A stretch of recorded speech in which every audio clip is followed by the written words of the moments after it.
एक पॉलिटिशियन बनकर फॉर्च्यूनर में घूमना अलग बात है और खुद के दम पर फॉर्च्यूनर लेकर घूमना अलग बात है। अब कुछ लोग बोलेंगे कि भैया पॉलिटिशियन मेहनत नहीं करते क्या हैं? इतना पैसा उनका लगता है, अगर वो हार जाए तो इतना पैसा नुकसान भी होता है, तो वो भी तो मेहनत करते हैं। यहाँ दौड़ते हैं, वहां दौड़ते हैं, लोगों के सामने हाथ जोड़ते हैं, इतनी रैलियां निकालते हैं, लोगों को वड़ा पाव बांटते हैं, 3-3, 4-4 सौ रुपए बांटते हैं। तो भैया इतनी मेहनत वो भी तो करते हैं, इतना दौड़ भाग वो भी तो करते हैं। अब तुम मुझे ये बता दो कि ये जो दौड़ भाग करते हैं ये कितना करते हैं? ये 5 साल जब जीत कर आते हैं कोई भी नेता, तो ये 5 सालों में अपने देश को बदलने के लिए कितना दौड़ भाग करते हैं? जितना ये दौड़ भाग इलेक्शन जीतने में करते हैं, वो भी 5 साल बीतने के बाद, ठीक है, उसके बाद जब इलेक्शन होता है तब ये दौड़ भाग उतना करते हैं। अगर ये उतना ही दौड़ भाग अपने देश को बचाने के लिए करते, अपने देश को बदलने के लिए करते, तो आज हम कहां से कहां तक पहुंच गए होते। ठीक है, आपके एरिया का ये जो नेता है जो कि 5 साल के लिए जीत कर आया है, ये 5 सालों में एक बार भी आपको शक्ल दिखाने आया?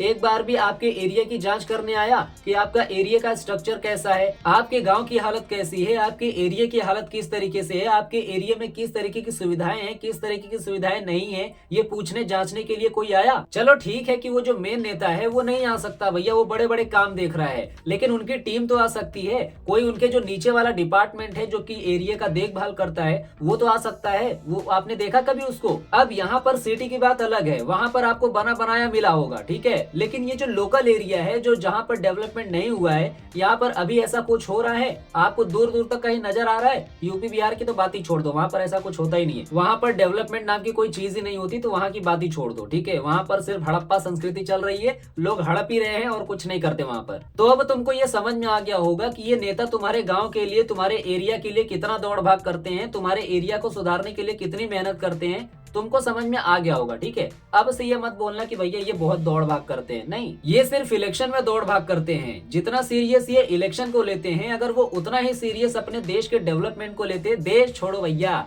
अगर ये जिस पर्टिकुलर एरिया में जीत कर आ रहे हैं उतना ही अगर ये सुधार दे तो बहुत बड़ी बात हो जाएगी, ठीक है। लेकिन उस छोटे से एरिया को ही सुधारने में ये कांख पात दे रहे हैं, तो भैया बड़े एरिया की बात ही छोड़ दो, देश का तो भला ही छोड़ दो, ठीक है। अगर ये एक छोटा सा गांव भी सुधार देना, एक सही ढंग का नाला भी बनवा देना, ढंग से साफ सुथरा गांव एरिया रख देना, तो बहुत बड़ी बात हो जाएगी भाई। तो जिनके सर के ऊपर इनका ये भूत चढ़ा था ना कि भैया ये हमारे लिए मेहनत तो करते हैं, उनको पता चल गया होगा, ठीक है, मेहनत करते हैं लेकिन जितना करना चाहिए एकदम ठोस तरीके से उतना नहीं करते, ठीक है। अगर 100% का माल चाहिए तो मिला जुला के काट पीट के इधर से कुर्सी के नीचे से खींच खांच के वो 10-20% 10-20% का माल डालते हैं, ताकि नाम भी बना रहे और डेवलपमेंट भी बना रहे और आगे चलकर ये हमारे वोटर बैंक भी बनते रहे। तो समझो इस चीज को। तो मेरे हिसाब से जिनके ऊपर भूत चढ़ा था इनका भाग दौड़ का कि हमारे लिए मेहनत करते, वो शायद से उतर गया होगा, ठीक है। नहीं भी उतरा तो आगे उतर जाएगा। अब हाँ, स्टार्टिंग में थोड़ी ज्यादा मेहनत लगती है और इन्वेस्टमेंट भी लगता है और थोड़ा प्रॉब्लम भी होता है। इसी मामले में थोड़ा दौड़ भाग भी ज्यादा करना पड़ता है। क्यों? क्योंकि भैया ये एंट्री पॉइंट है, सब घुसे पड़े हैं, सबको अपनी सीट चाहिए, ठीक है। तो सब एंट्री गेट में सबकी भीड़ लगी हुई है। लेकिन सबसे पहले तो तुम ये समझो कि जो बंदा नेतागिरी में जा रहा है ना, नेतागिरी के कैटेगरी में जा रहा है, वो कोई आंडू पांडू तो होगा नहीं, उसके पास ऑलरेडी कुछ ना कुछ पैसा होगा लगाने के लिए, ठीक है। यानी वो एक लोअर क्लास से ऊपर ही होगा बंदा, ठीक है। अब भैया जो गरीब इंसान है उसकी हिम्मत तो पड़ेगी नहीं इलेक्शन में। क्यों?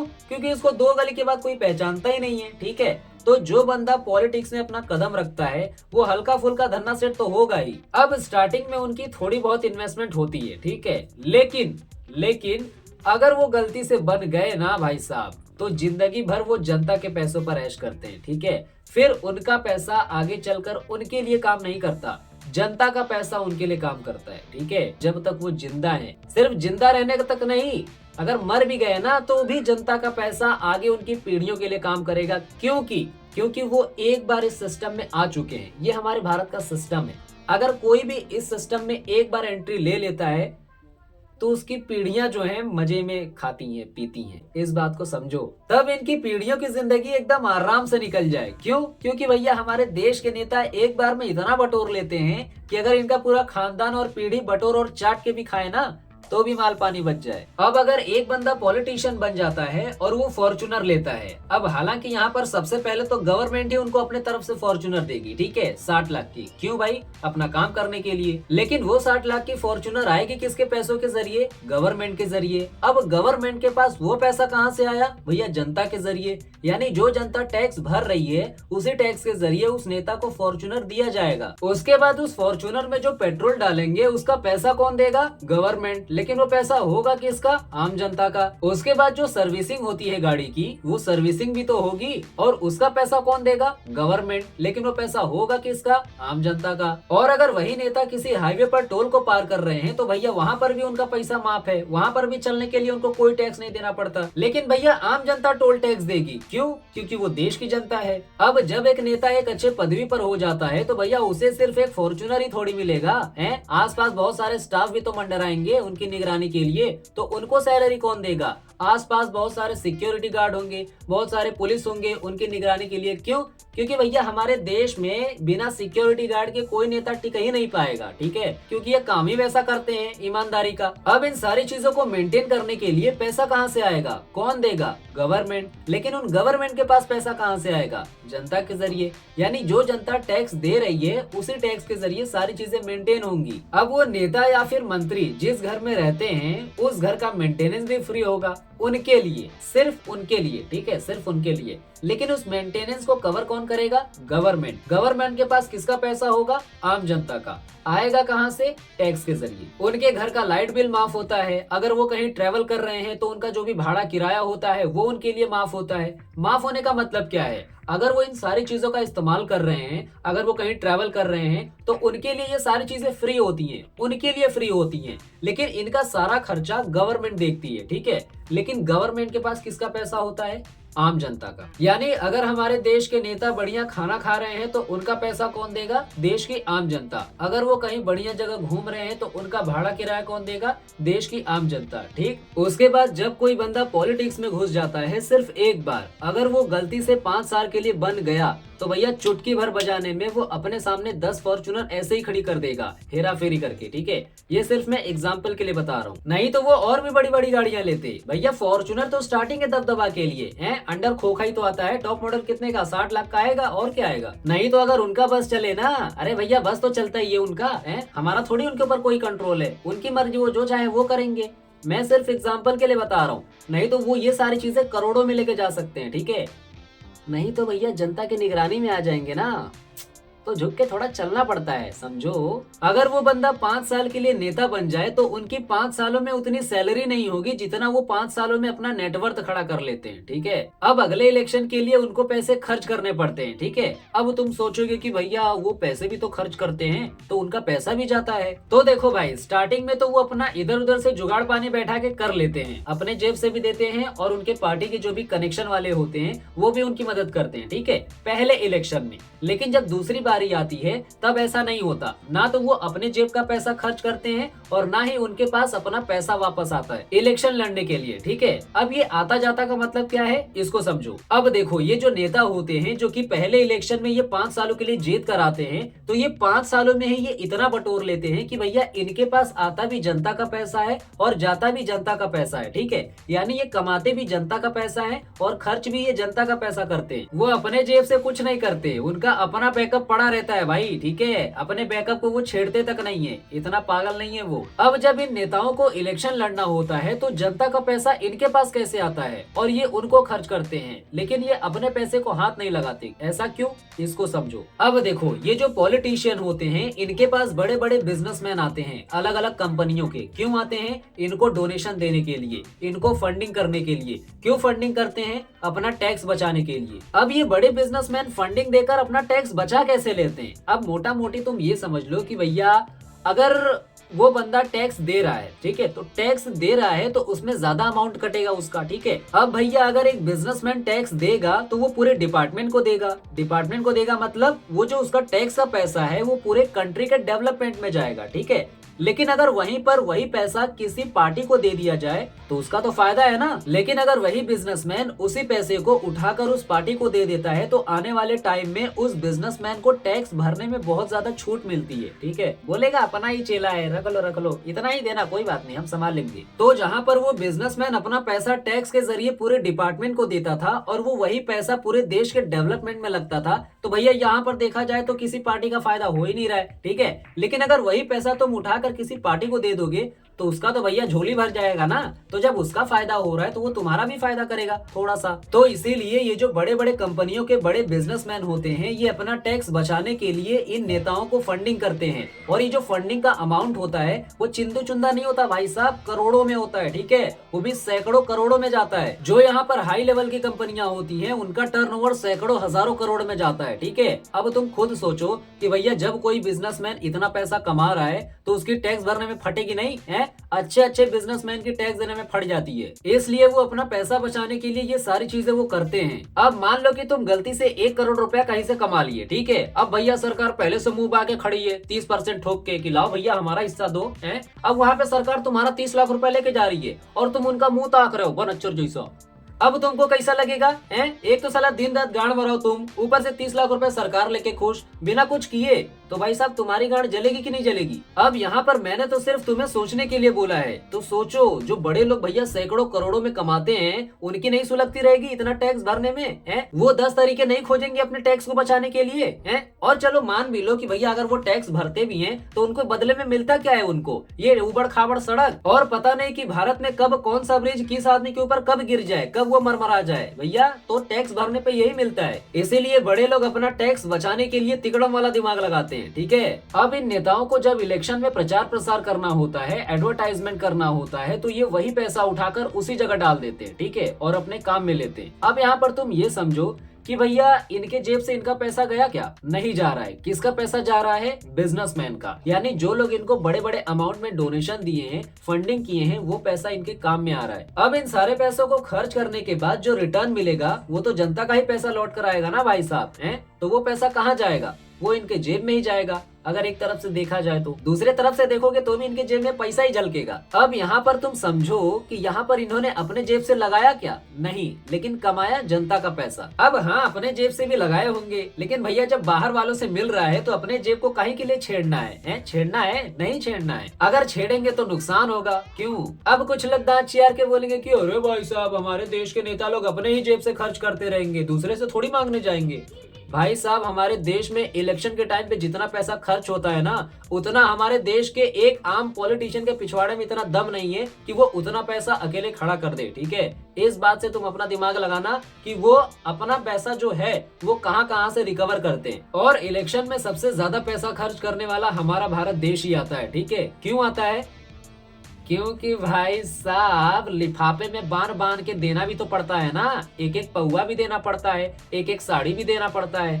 तो इस बात से तुम अपना दिमाग लगा लेना क्यों हमारे देश में सबसे ज्यादा पैसे खर्च होते हैं। ठीक है, इलेक्शन के टाइम पे ये जो दर्जनों गप देनी योजनाएं निकाल देते हैं, तो ये पैसावा कहाँ जाता है? इन्हीं दर्जनों योजनाओं में पैसावा चले जाता है। ठीक है, 2-2 हजार 3-3 हजार, लाडली योजना, बहन योजना, औरतन योजना, जो भी रहता है, मर्दों का तो कभी योजना ही नहीं निकलता साला है, तो सब औरतों पर ही जाता है। अब भैया इतना दान पुण्य करने के बाद जब ये इलेक्शन में जीत जाते हैं तो फिर अगले 5 साल में टैक्स बढ़ाकर ये वही पैसा लपेट लेते हैं। ठीक है, और हमारी भोली भाली जनता, उनको तो लग रहा है कि अरे हमारी सरकार तो हमारी मदद ही कर रही है। अब उनको कौन समझाए कि भैया उससे ज्यादा तो वो 5 सालों में तुमसे लपेट लिए, वो भी बिना तुमको भनक लगे। ठीक है, बस ऐसे गोल गोल घूमते रहो, ये गोल गोल घुमवाएंगे और तुम घूमते रहो, यही पैसा वो देंगे, उससे ज्यादा ये 5 साल में लपेट लेंगे अगर उनकी सरकार आती है तो। ठीक है, और ये बुड़बक लोग समझ ही नहीं पा रहे हैं कि हमारे साथ क्या हो रहा है। हमारे देश के राजनेता लोग इनको बस उलझा के रखे हैं कि कैसो ही इनको लालच दो और लालच के बदले अपना फायदा देखो, फिर इनका नुकसान कर दो, अपना फायदा कर लो। ठीक है, फिर आगे चलकर ये 5 सालों में इतना बटोर लेते हैं कि भैया अब फिर उसी पैसों से बड़े बड़े शौक पूरे करेंगे, काफी ज्यादा बड़े बड़े शौक पूरे करेंगे। ठीक है, महंगी महंगी गाड़ियां खरीदेंगे, है ना, महंगे महंगे घर खरीदेंगे, है ना, अलग अलग जगह पर इन्वेस्टमेंट करेंगे, है ना। उसके बाद अलग अलग जगह पर घूमने जाएंगे, नए नई जगह पर नई नई चीजें खरीदेंगे। ठीक है, तो मतलब समझ रहे हो ना तुम, काफी ज्यादा बड़े बड़े शौक पूरे करेंगे। ठीक है, अब अगर तुम इनको थोड़ा ध्यान से देखोगे तो सबसे पहले और सबसे बड़ा फायदा इनको गवर्नमेंट देती है। कैसे? इनका पूरा का पूरा पर्सनल खर्च गवर्नमेंट उठाती है। गवर्नमेंट उठाती है का क्या मतलब है भाई? जनता उठाती है अपने टैक्स के जरिए। सीधी बात, मतलब ये जितना भी नियम कानून टैक्स का ठोक के बैठे हैं, जितना भी टैक्स स्लैब है, उसके जरिए ही ये जनता को उतना निचोड़ते हैं। ठीक है, वही वो पैसा इधर उधर करके लोगों में बांटते हैं नियम कानून के हिसाब से। तो सबसे पहले यहाँ पर जो भी इनका पर्सनल खर्च होता है वो सारा का सारा गवर्नमेंट देख लेती है। उसके बाद जो भी इनकी सैलरी मिलती है इनके पोस्ट के हिसाब से ये वो रख लेते हैं। उसके बाद हर जगह से जो इनको फंडिंग मिलता है, डोनेशन मिलता है, ये वो भी रख लेते हैं। उसके बाद अगर ये कोई छुप छुपा के कोई दूसरा काम भी करते हैं तो उस काम से भी एक बहुत बड़ा अमाउंट आता है। उसके बाद देश के विकास के लिए जो भी पैसे मिलते हैं तो भैया उसमें भी गांव के सरपंच से लेके बड़े बड़े मंत्री तक उसमें भी अपना आधा कमीशन खींचते हैं, वो भी उनके जेब में जाता है। उसके बाद अगर ये कोई इलीगल बिजनेस चलाते हैं, गलत काम करते हैं, अपने पोजीशन पर रहकर अपने पावर का इस्तेमाल करके, तो भैया उससे भी एक और मोटा पैसा छापते हैं। तो ये कुछ तरीके हो गए जिससे ये अपना पेट भरते हैं। ठीक है, अब हालांकि सभी ऐसे नहीं होते, लेकिन भैया सभी वैसे भी नहीं होते। ठीक है, तो यहाँ पर इनका पूरा प्रॉफिट इनके जेब में ही जाता है। ठीक है, इसीलिए इनकी जितनी सैलरी नहीं होती उससे कहीं ज्यादा इनका नेटवर्थ झलकता है। ठीक है, नहीं तो अगर सातों जन्म में भी इसी जगह पर रहकर ईमानदारी से काम करे ना तो भी इतना नेटवर्थ नहीं खड़ा कर पाएंगे। ठीक है, जितना ये एक ही जन्म में इस पोजीशन पर रहकर लपेट के अपना पेट भर ले रहे हैं, ये अपनी पीढ़ियों को संभालने का दम रखते हैं भाई साहब। ठीक है, इसीलिए एक पॉलिटिशियन बनकर फॉर्च्यूनर में घूमना बहुत नॉर्मल है भाई, बहुत नॉर्मल है। ठीक है, जैसे एक गरीब स्प्लेंडर पर घूमता है ना, वैसे ही इनके लिए फॉर्च्यूनर एक बहुत ही आम चीज है। अब गरीब के लिए स्प्लेंडर है, वो भी लोन पर, साला इतना गरीब है? लेकिन इनके लिए फॉर्च्यूनर बहुत नॉर्मल है। अब अगर कोई आम इंसान अपनी मेहनत से फॉर्च्यूनर ला रहा है, भले से 60 लाख की ना सही भैया, स्टार्टिंग प्राइस ही सही 40 लाख की ही सही, तो उसके लिए गर्व की बात है। और अगर वो बंदा फॉर्च्यूनर की जगह थार से भी चल रहा है तो भी बहुत बड़ी बात है। थार से छोड़ो, अगर वो वैगनार से भी चल रहा है तो भी बहुत बड़ी बात है। फिर चाहे वो ऑल्टो से ही क्यों ना चल रहा हो तो भी बहुत बड़ी बात है, क्योंकि वो उसकी मेहनत की है। हाँ, थोड़ा सा छोटा फील होगा कि भैया मेरी छोटी गाड़ी है, लेकिन एटलीस्ट वो उनकी मेहनत की तो है? वो बंदा कम से कम काम तो कर रहा है, मेहनत तो कर रहा है, दूसरे लोगों की तरह नहीं कि भैया हेरा फेरी करके धड़ाक से फॉर्च्यूनर निकाल दे। अब हो सकता है कि भैया वो छोटा बिजनेसमैन हो या फिर बड़ा बिजनेसमैन हो। अगर छोटा बिजनेसमैन होगा तो भैया छोटी गाड़ी निकालेगा, और अगर बड़ा बिजनेसमैन होगा तो बड़ी गाड़ी निकालेगा। मैं सिर्फ एग्जाम्पल के लिए बता रहा हूँ। ठीक है, तो देखा जाए तो ये लोग बहुत मेहनत करते हैं। ये लोग छुट्टियों से ज्यादा काम पर फोकस करते हैं। क्यों? क्योंकि भैया इनको हर दिन नुकसान होने का डर होता है। लेकिन ये जो पॉलिटिशियन होते हैं, बड़े बड़े सरकारी अधिकारी होते हैं, ये काम से ज्यादा छुट्टियों पर ध्यान देते हैं। ठीक है, क्यों? क्योंकि भैया इनको कुछ नुकसान होने का डर ही नहीं होता। इसीलिए हमारे भारत के समाज में सभी लोगों को सरकारी नौकर बनने में ज्यादा इंटरेस्ट है। ठीक है, क्यों? क्योंकि भैया इनको काम धाम तो कुछ करना है नहीं, फोकट का सैलरी उठाना है। इसीलिए हमारे देश का ये हाल है। ठीक है, तो ये आम जनता कहीं ज्यादा मेहनत करती है पॉलिटिशियन और बड़े बड़े सरकारी अधिकारियों के मुकाबले। ठीक है, अगर ये पॉलिटिशियन, बड़े बड़े सरकारी अधिकारी आम जनता के जैसे दिन रात मेहनत करने पे उतर जाए ना, तो भैया हमारा देश यहाँ से यहाँ पहुंच जाए। ठीक है, लेकिन ऐसा नहीं होगा भाई साहब। तो ये जो आम जनता है, अगर ये अपने छोटे छोटे सेविंग से एक छोटी सी गाड़ी भी ला रही है तो भी भैया ये बहुत बड़ी बात है। ठीक है, एटलीस्ट ये अपने ईमानदारी का तो ला रही है? दूसरे लोगों की तरह नहीं कि भैया हेरा फेरी करके ला दिए बड़ी गाड़ी बस दिखाने के चक्कर में। दिखावे में नहीं आना भाई साहब, दिखावे से कुछ नहीं होगा। दिखावे में मत पड़ो भैया, भारत में आधे से ज्यादा लोग दिखाने के चक्कर में अंदर से कंगाल हो गए। ठीक है, बस बाहर से लोगों को जला रहे हैं लेकिन अंदर से ये खुद जल रहे हैं। ये पॉलिटिशियन जिस हिसाब से चुने जाते हैं और जिस हिसाब से इनका दिमाग होता है, अगर ये रियल लाइफ में भैया किसी भी फील्ड में घुस जाए ना जॉब करने के लिए, तो 2 पैसा कमाना भी इनके लिए बहुत मुश्किल होगा। ठीक है, जिस हिसाब से इनकी हरकतें होती हैं। अब भैया मैं आपको एक रियलिटी बता दे रहा हूँ कि हमारे भारत देश में जितने भी लोग पॉलिटिक्स में कदम रखते हैं या फिर कदम रखना चाहते हैं, 90% उनका मकसद लूटमलाट और पावर पाने का होता है, मुकाबले देश को आगे बढ़ाने का। इस बात को समझो। पॉलिटिक्स फील्ड में ईमानदारी का कोई कॉन्सेप्ट नहीं होता, कोई ईमानदार नहीं होता। यहाँ पर सब झपटेले हैं, सब हड़पने वाले हैं। ठीक है, और और हमारे गांव में भी ऐसे कितने लोग पड़े हैं जो भैया प्रधानी के लिए अपना पैर पसारते हैं कि भैया हम भी प्रधानी लड़ेंगे, हम भी प्रधान बनेंगे हैं।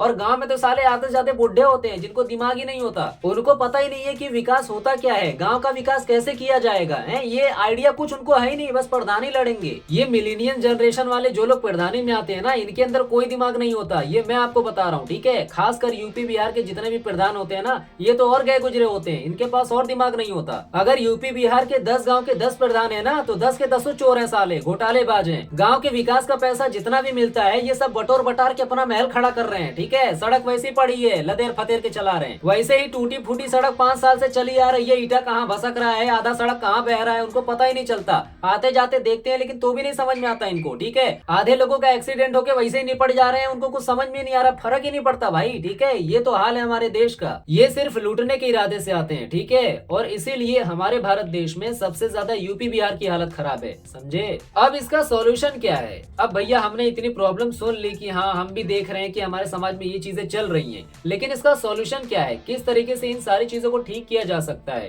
तो देखो यार, अगर समाज में कोई जवान बंदा दिख रहा है जेनजी कैटेगरी का, ठीक है, अगर वो सामने आ रहा है, अगर वो प्रधानी लड़ रहा है, अगर वो गांव के विकास के बारे में सोच रहा है कि भैया गांव का विकास किस तरीके से किया जाए, किस तरीके से सारी व्यवस्थाएं यहाँ पर उपलब्ध कराई जाए, अगर ये सोच रहा है तो ये जेन्युइन हो सकता है, ठीक है। भले से आगे चलकर वो अपना कमीशन कट करे, लेकिन एक पुराने जमाने के बंदों से कहीं ज्यादा नए बंदों पर भरोसा करना थोड़ा सेफ होता है, अगर वो सोच कर बात करते हैं तो, ठीक है। अब हालांकि भैया दिमाग तो होता ही बहुत खतरनाक है, फिर चाहे वो नया हो या फिर पुराना, दोनों ही बहुत खतरनाक होता है। और इस हिसाब से देखा जाए तो नया वाला तो और खतरनाक होता है, ये तो और 10 तरीके खोजेगा लूटने के लिए, हेरा फेरी करके कमाने के लिए। क्योंकि आज के समय में ये जेनजी प्राणी अपने आसपास यही सारी चीजें देख रहे हैं, एक एक पॉलिटिशियन को ये नोटिस कर रहे हैं कि भैया ये पॉलिटिशियन अपने पदवी पर बैठकर इतना पैसा छाप रहे हैं, इतना नाम कमा रहे हैं, अपने पदवी का फायदा उठाकर ये कर रहे हैं, वो कर रहे हैं, पावर, पैसा, कनेक्शन, ये सारी चीजें इनको चमक धमक दिखती है, ठीक है। ये जितने भी जेनजी प्राणी हैं, ये इन सारी चीजों की तरफ ज्यादा अट्रैक्ट होते हैं,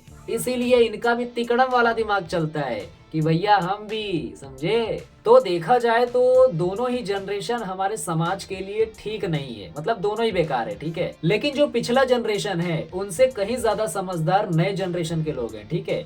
अब सेफ तो नहीं माना जा सकता लेकिन समझदार तो हैं। अब जो पिछले जनरेशन के लोग हैं जो कि गांव में प्रधानी में खड़े होते हैं, वो ना तो सही ढंग से सोच सकते हैं और ना ही सही ढंग से गांव का विकास कर सकते हैं। बस गांव में 4 लोगों को ये अपना शक्ल दिखा दिए हैं, 4 लोग इनको मिल गए हैं, बस हाँ निकल पड़े हैं गाँव में कि हाँ भैया हम भी प्रधानी लड़ रहे हैं, ठीक है। ये सिर्फ लूटने के लिए आते हैं, बाकी इनकी सोच डेवलपमेंट से मैच ही नहीं करती, ठीक है। इनको डेवलपमेंट का डी भी नहीं पता। अगर तुमको भरोसा नहीं भी हो रहा है ना, तो भैया तुम अपने गाँव और अपने आसपास के गाँव की हालत देख लेना। इक्का दुक्का गांव मिल जाएंगे तुमको जहां पर पक्की सड़क बिछी है, ठीक है। नहीं तो आधे से ज्यादा तो भैया खड़ंजे से काम चला रहे हैं, उसमें भी आधा ईटा कहां भसक रहा है, आधा कहां बह रहा है, पता ही नहीं चल रहा है। ये रियलिटी है, अगर तुम 4 गांव में घूमोगे ना तो तुमको खुद पता चल जाएगा। अब यहाँ पर मुझे ये लगता है कि अगर कोई जेनजी बंदा पॉलिटिक्स में कदम रखता है तो सबसे पहले आपको सपोर्ट करना चाहिए। क्यों? क्योंकि उसका माइंड डेवलप होगा, वो पढ़ा लिखा थोड़ा ज्यादा होगा, वो 4 तरीके से सोच सकेगा, नई नई चीजों के बारे में उसको पता होगा,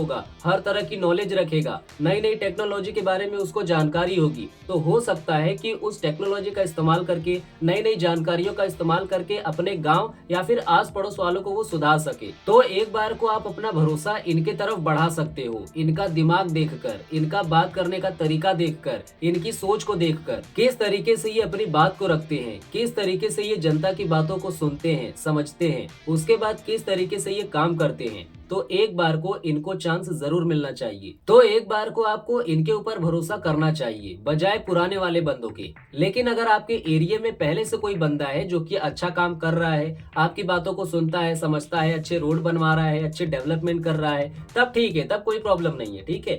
लेकिन जहां तक मुझे लगता है कि 90% बेकार ही आदमी होंगे आपके एरिया में, ठीक है। 90% हड़पने वाले ही हैं, चोरी करने वाले ही हैं, आपके डेवलपमेंट का पैसा ये सजा सजा के अपने घरों में रख रहे हैं, यही करने वाले लोग हैं, ठीक है। डेवलपमेंट करने वाले बहुत कम लोग हैं। बाकी आपकी मर्जी, मैंने जो बताना था वो मैंने आपको बता दिया है। अब आपको डिसाइड करना है कि आपको किस तरफ जाना है, किस तरीके का डिसीजन लेना है, ठीक है। सो यहाँ पर हमारा वीडियो एंड होता है। बाकी हम फिर मिलते हैं नेक्स्ट वीडियो में, तब तक आप हंसते रहिए, खेलते रहिए और मुस्कुराते रहिए।